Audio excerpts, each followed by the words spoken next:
And I also, from a cultural perspective, this is perhaps where I'm more interested in a topic like this.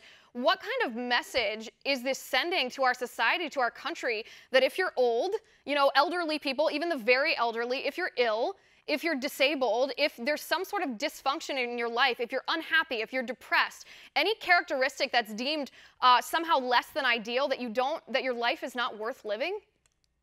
Precisely. Physician-assisted suicide undermines human dignity. It undermines human equality. That's why disability groups have been some of the groups at the forefront of pushing against physician-assisted suicide. Because in a culture that normalizes physician-assisted suicide, that quickly paves the way for euthanasia. We've already seen that in Europe.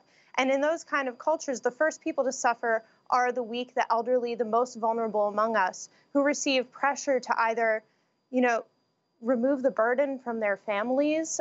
It severs the relationships between intergenerational ties. Suddenly, you have children regarding their parents as burdens. That might not have been the case before. And so, again, the thing with physician-assisted suicide is that there's so many slippery slopes that we go down, it's almost difficult to know which one to discuss at any given moment. Right. And so this ultimately undermines equality and dignity of every human person. Oh, it definitely does. And I know that people on the left are advocates of doctor-assisted suicide, doctor-assisted death.